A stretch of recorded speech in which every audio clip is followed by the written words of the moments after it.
Today I'll be interviewing Matthew Chen, who's been in Agency Academy for the last 6 months and now is making 12K per month. We go through his story, how he was able to sign 12 clients last month, and his overall process on building a profitable agency and some lessons that he's learned along the way.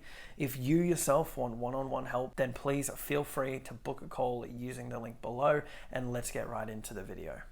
Matt, what's going on? Welcome to the channel. Great to have you. Thank you for having me. I appreciate it. Awesome, man. Well, really excited to dive in, and I'm sure everyone else is really excited to hear more about your story and how you were able to scale to 12K per month in, only 4 or 5 months, which is pretty awesome. So I guess firstly, I'd love to know a bit more about your background, how you got into this space.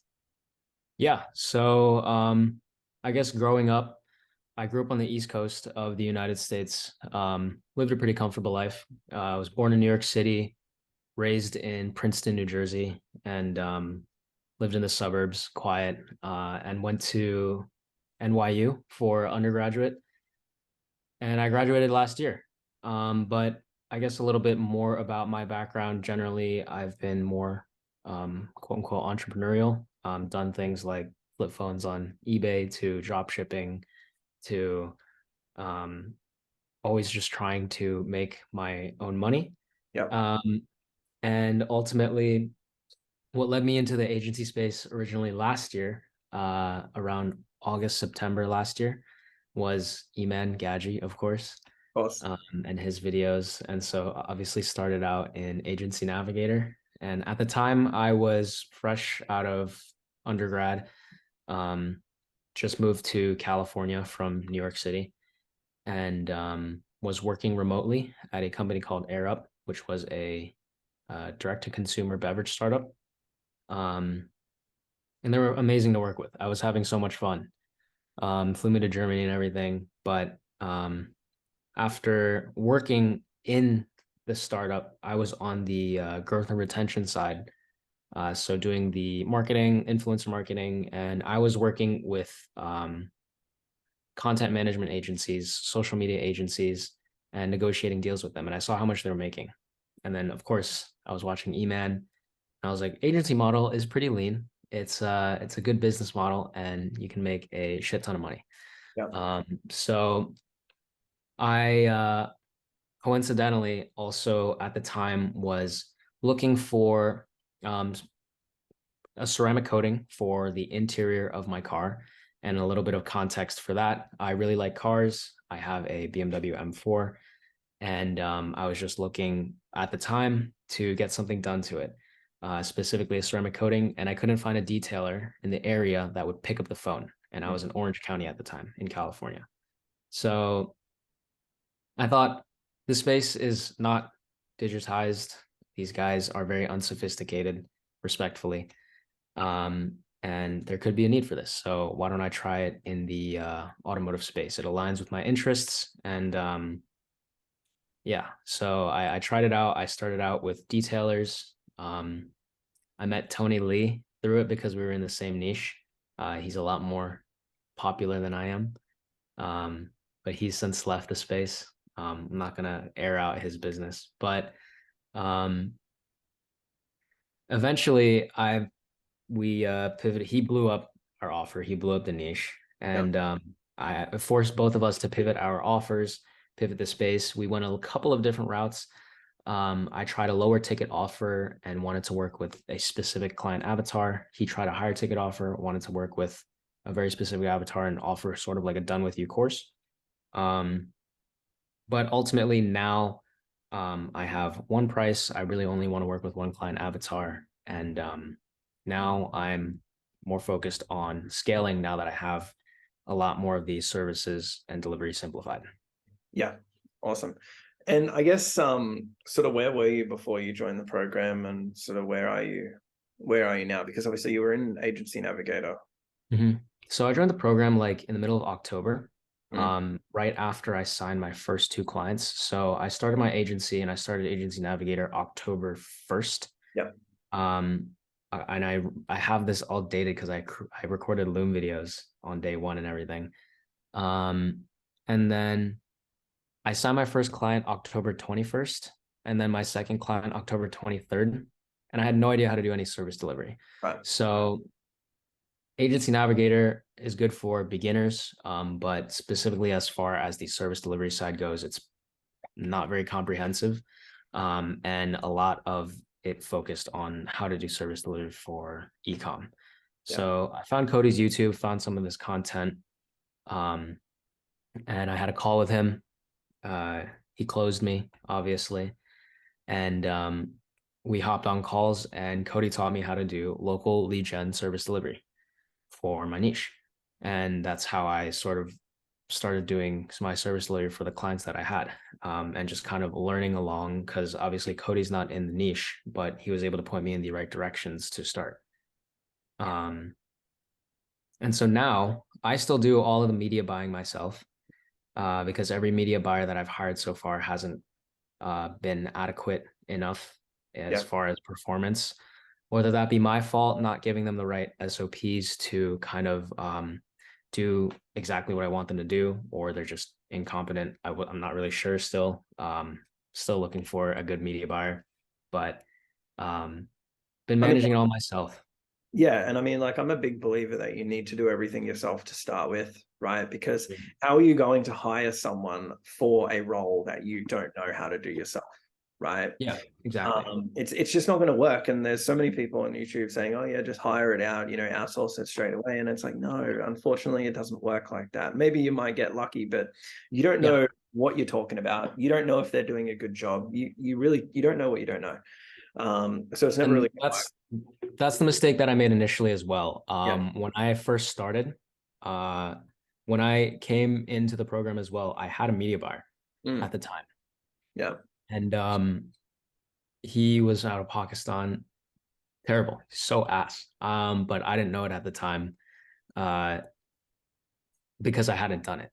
Yeah. Um, and yes, the contractor arbitrage thing can work if you get lucky. And if Sure. you're in a specific broader niche, like if you're in ecom or something, I think hiring a media buyer is pretty easy because it's like direct to consumer products are pretty standardized across the board. Yeah. But for specific local lead gens and specific niches, there's small nuances that are very niche specific that have to be learned. And if they're not taught or if the media buyer doesn't know or in the space already, um, you're not going to be performing at this capacity. Yeah. So I'm a big proponent of doing it yourself as well. Also, just like you're not able to fully vet a prospect or a candidate for the role properly if you don't know Don't like have the specifically experience. what Yeah. you're doing. Yeah. Exactly. Yeah. And I mean, what's been your strategy to sign clients? Because you're working with, I mean, man, you scaled up to like 15, 18 clients at one point, and I want to touch on that in a minute. But Yeah. um, what's been your main strategy to get clients? Lately it's just been Loom email outreach. Mhm. And I'm using a software called pitchlane.io.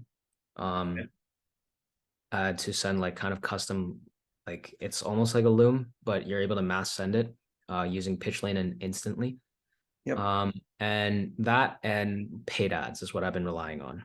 And how many? Initially, I was doing cold calling and like shooting for the 100 dials a day Yeah. type of thing. I never did cold DMing, and then I never did anything else.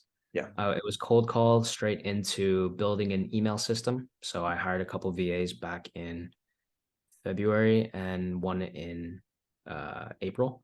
Mhm. Um, and paid ads. That's it.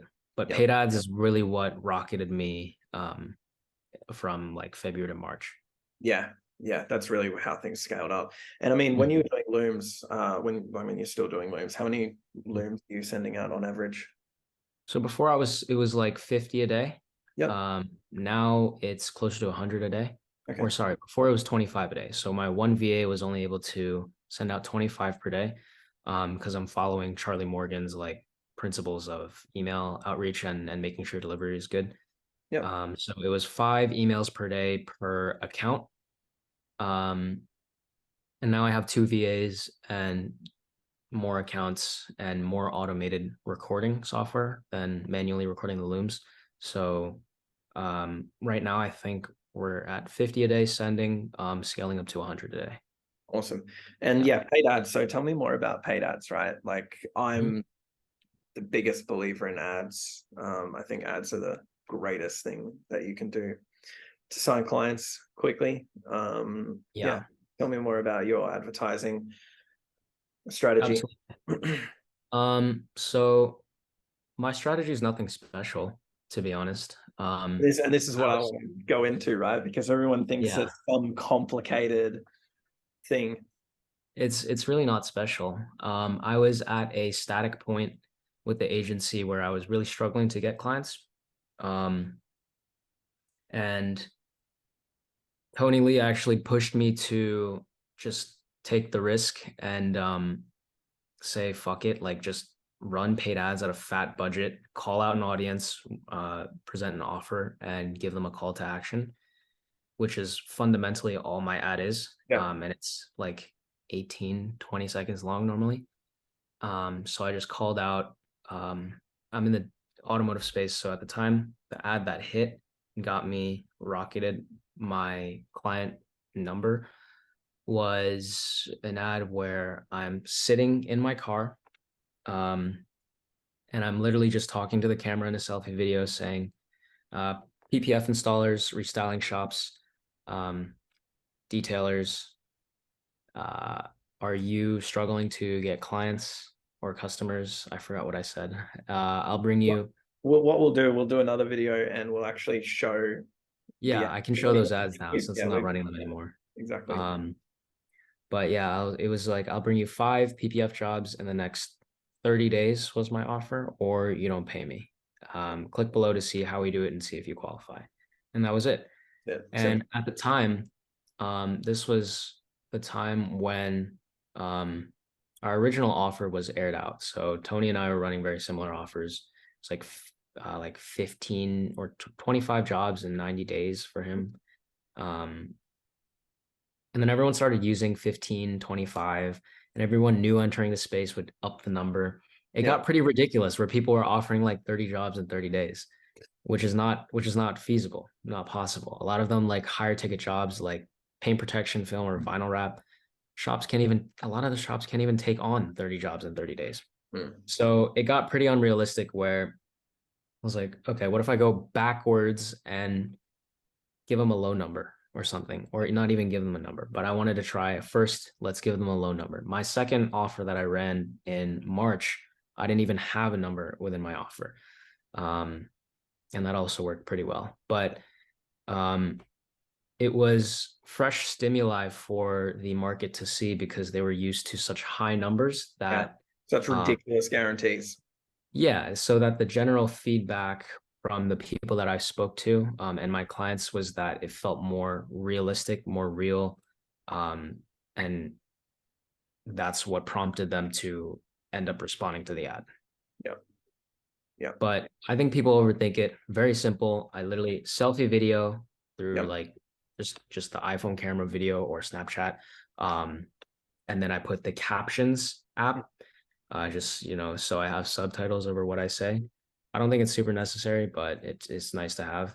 yeah. Um, that's literally it. No editing, no nothing, no DSLRs. No, Um, I no could have filmed an fancy ad part. through my computer and run it, but I don't think it would have worked as well. Yeah, Um, yeah, and the funny thing is I took a day with my roommate who he's in film production and we moved out together. I asked him to film an ad for me. So we went up to the mountains. We live in LA now, so I went up to Tuna Canyon. We went to like a nice secluded spot yeah, overlooking like really nice view. And I wanted to film something because paint protection film is like the clear film on your car. It's like a screen protector for your car. yeah. So I filmed an ad throwing a bag of gravel onto my car as a hook because I wanted to Yeah, of captivate attention. course. Um, And you and it even performed you worse. threw a water bottle at your car too. I remember Yeah, that I did one. that as well. It just performed worse.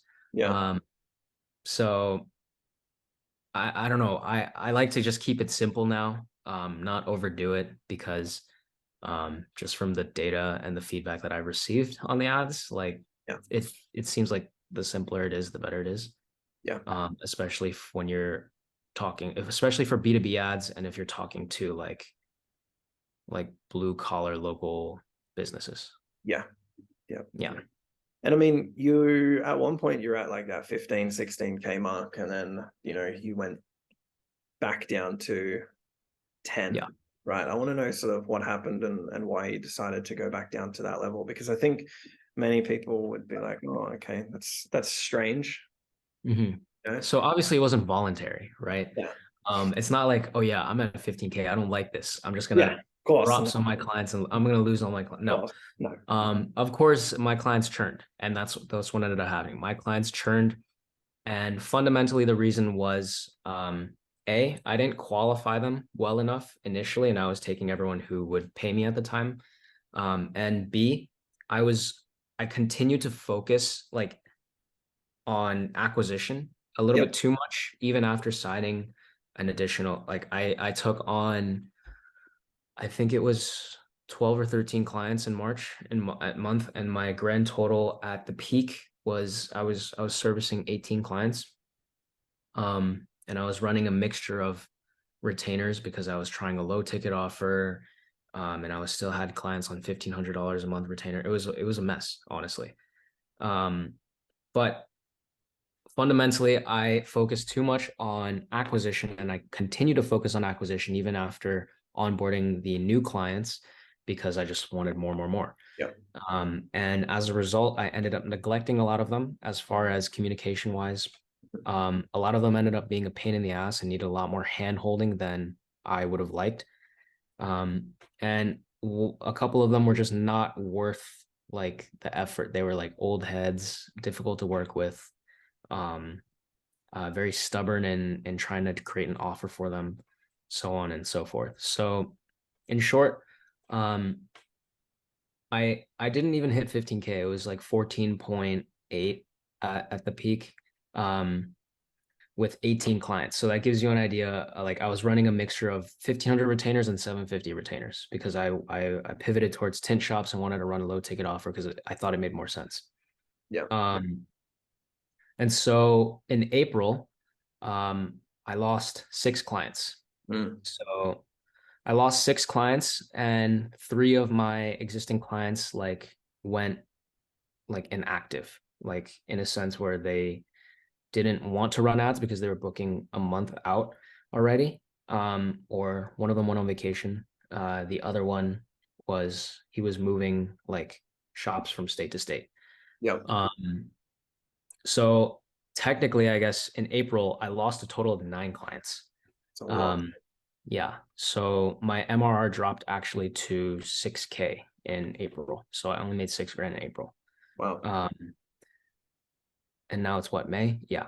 Yeah. So it's May now, and but in April it was a really good learning experience because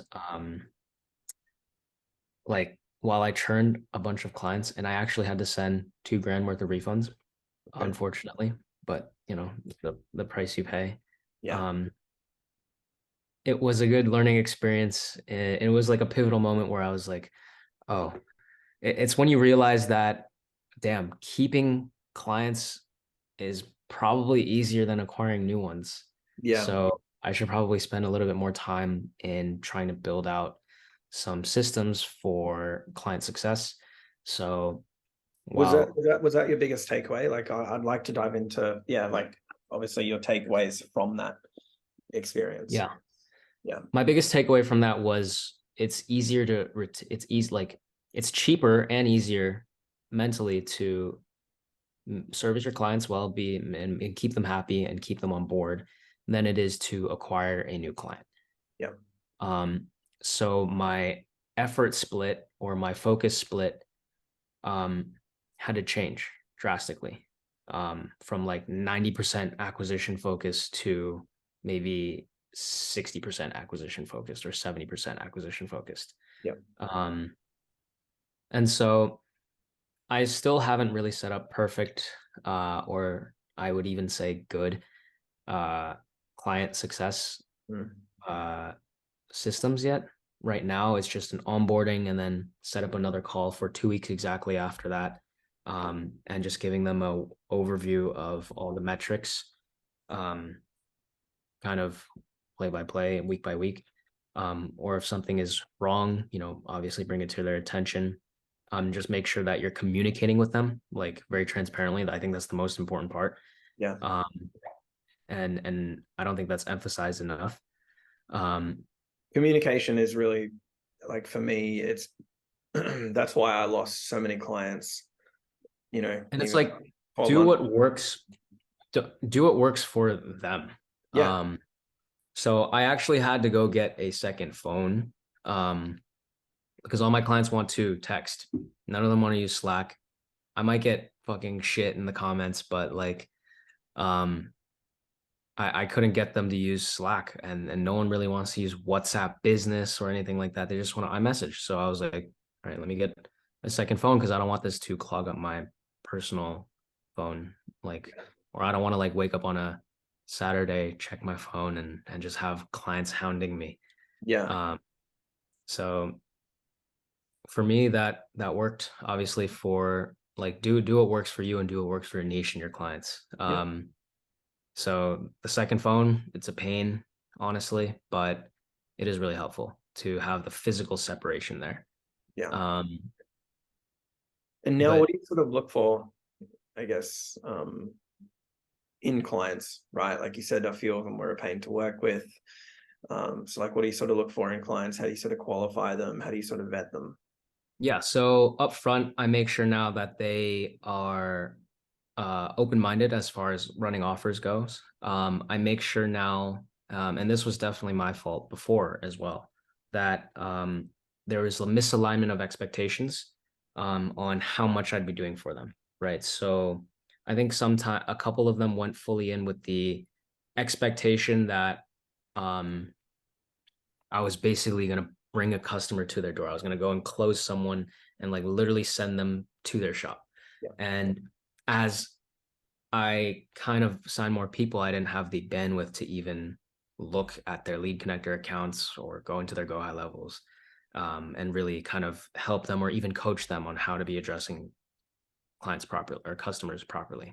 Yeah. So now, making sure that I define the expectations, um, and making sure that they're okay with it. Um, Also, what I look for specifically now for clients in my niche is making sure that they have a shop that usually indicates that they're making a good amount of revenue and they've been making a good amount of revenue consistently to be able to afford a brick and mortar location. Um, Making sure that they are open to running offers and also making sure that they have some form of sales process right now, uh, and are able to communicate like cohesively to a customer. Because I've had a couple clients, and I actually have one client still right now that is just they just have bad English, or Mm. their like grammar is horrible.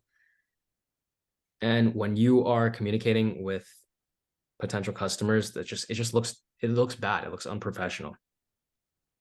So nowadays, it's the shop, so the alignment of expectations, and then making sure that they're open-minded to actually creating an offer or running some sort of special. Yeah. Yeah. And I mean, you've been testing so many different offers, and I think that's what a lot of Mhm. people don't do enough of, is just testing, right? Trying Yeah, different things out until you find one that really works. And you've been doing a lot of that, not just for yourself, but for clients as well. So I mean, I'd like to know a bit more about your process on, how you come up with offers, and even for yourself to get clients, because you've had 3, 4, 5 different offers now to get yeah. clients itself. And yes, talk to me more about that sort of process. Um, as far as creating offers for myself, um, and this is going to be my advice for anyone creating offers for themselves as well. Um, just try to come up with something yourself. Mm. Like if you are seeing and you're copying someone else's offer,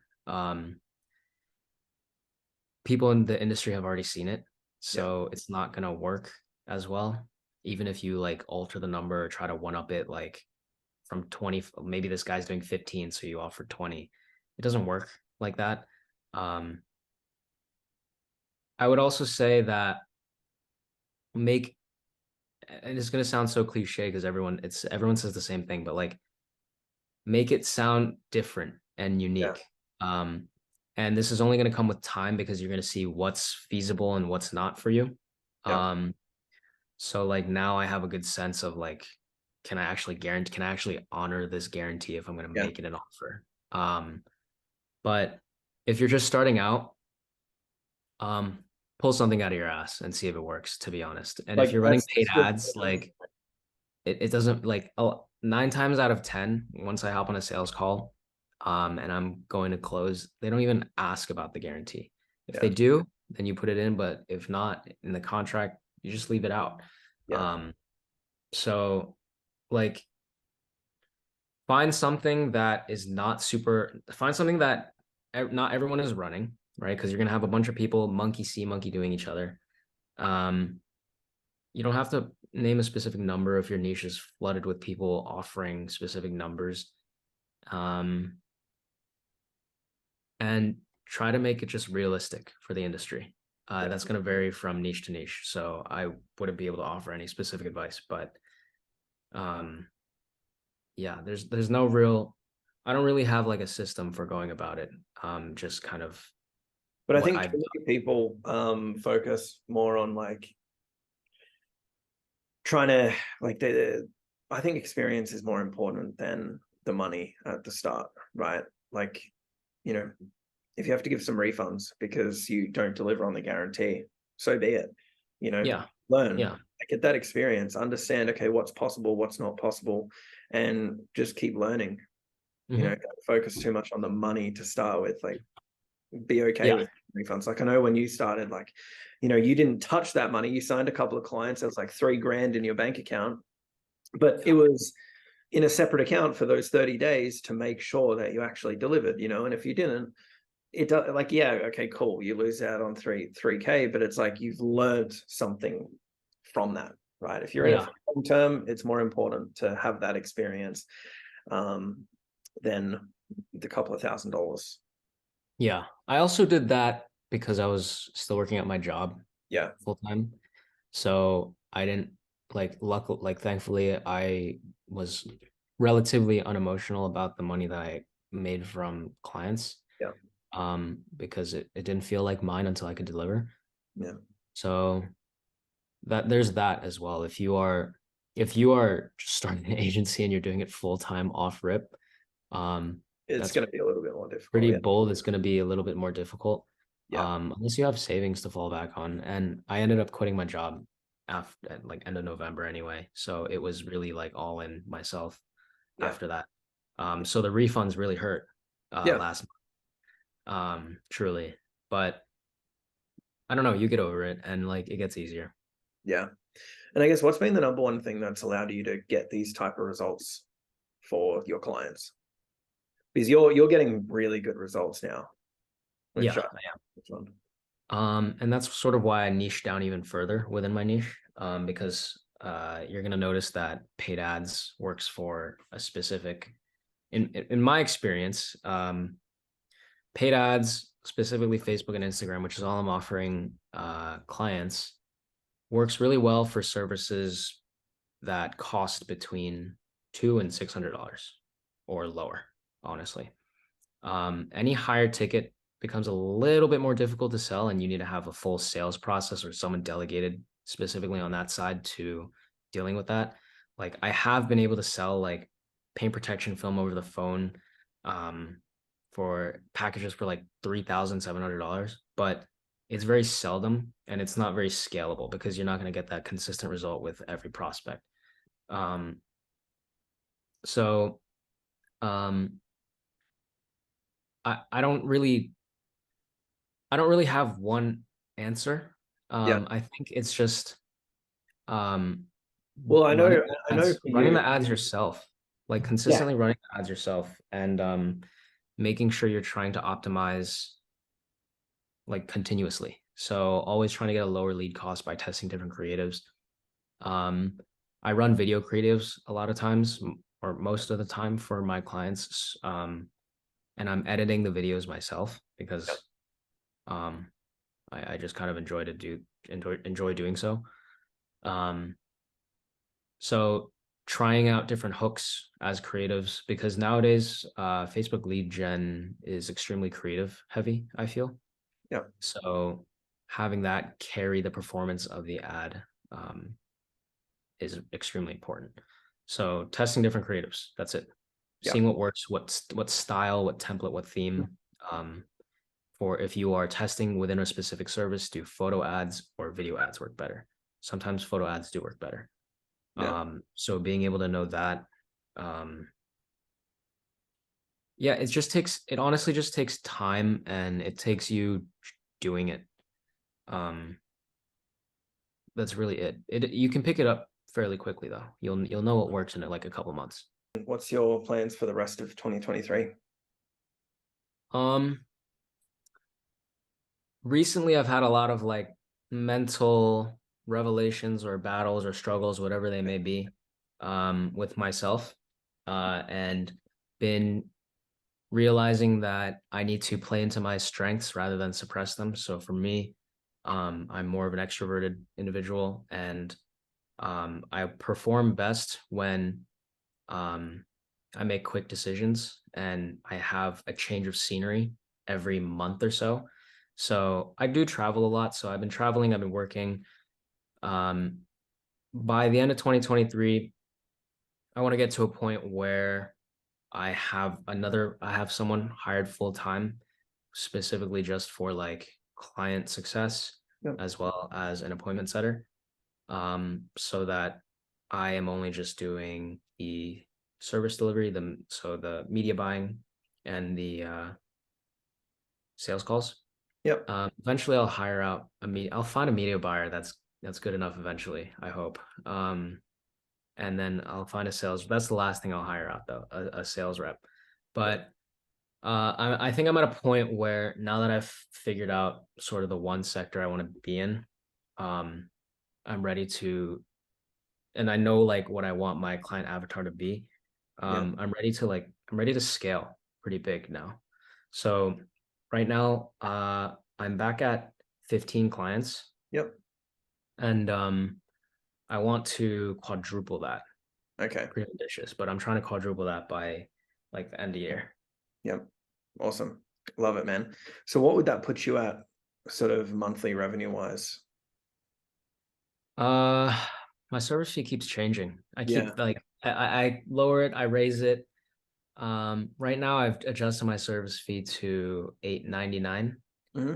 Um, and that's been working pretty well too, but I think it's only gonna go up Yeah. from here. But if we're gonna assume an 8.99 service fee and 60 clients, how many is that? 60 Uh, times 8.99. like That's 50 54,000. K. Yeah. Yeah, yeah.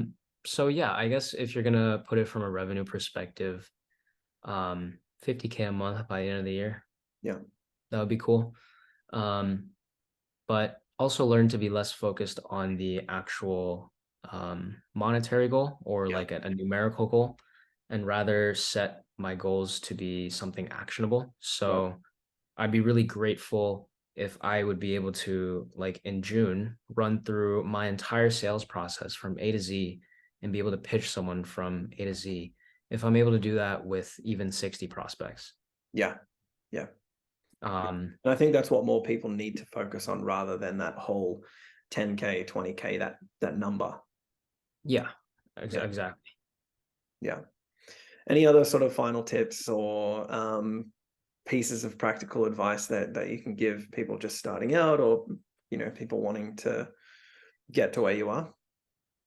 Um, I think this is probably, I don't think people take enough action. Yeah. Just do something. Stop thinking about it and just do it.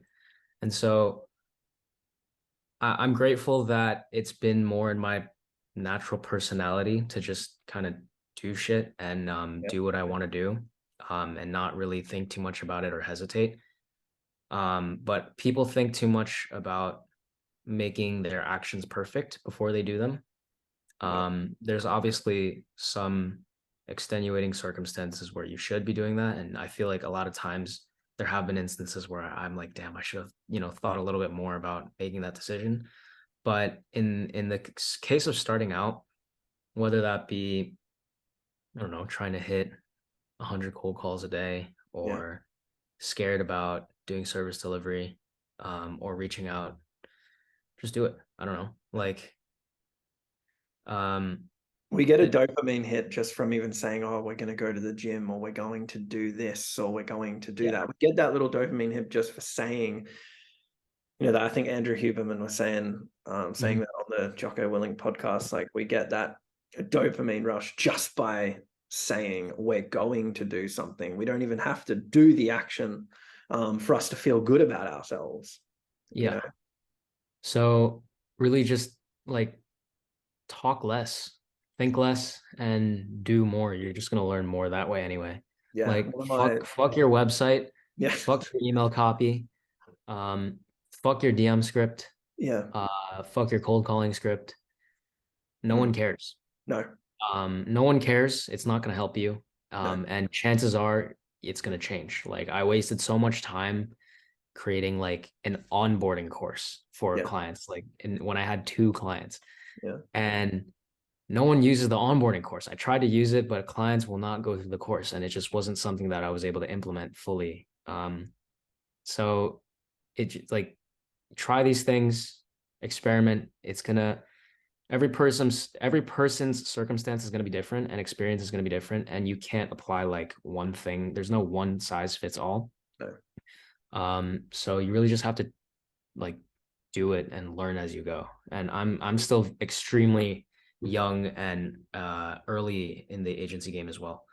yeah Um, so it's not like I know everything, no but I think I've learned a lot more in these last 7 months, of just doing things than I would have in any other course, going through any modules that I yeah took. So yeah definitely. One of my old bosses, like when I was like 14 or 15, he said, Cody, you need to just do, like stop thinking and just do, and I yeah, never really understood what that mean. Like, what do you mean stop thinking and just do, you know but man, it's very, very true. As you get older, you realize, like, yeah, thinking is part of the problem. It's what's holding a lot of people back: overthinking, overcomplicating it. Just take action, just do it. yeah. And there's going to be a lot of pain avoidance as well because you're going to Of be course. changing as a person. Um, But my only advice to you is it's gonna be hard. Just keep pushing. Yeah. Because the alternative is worse than like I think the alternative of in my scenario of me working a full-time job, going into consulting or banking and working, I don't know, 60 to 80 hours a week Yeah. for 80 to 100K a year salary Yep. is a worse alternative than having to make 100 cold calls. Yeah. Yeah. So Yeah. Matt, it's been a pleasure to chat with you. Thank you so much for likewise. jumping on the channel. I'm sure everyone got immense value from this interview. I will leave a link to your Instagram in the description below. Sure. Feel free to reach out to Matt if you guys have any questions. But yeah, man, thank you so much for jumping on. Yeah, absolutely. Thank you for having me. And if anyone has questions or wants to reach out, normally I respond to DMs if they're not stupid questions. Don't So ask stupid questions, because there yeah, is so you could feel free to reach out if you want. I think I'm a pretty friendly guy. So sometimes, yeah, most of the time. most of the time. Yeah, absolutely. Yeah. So yeah, thank you for having me.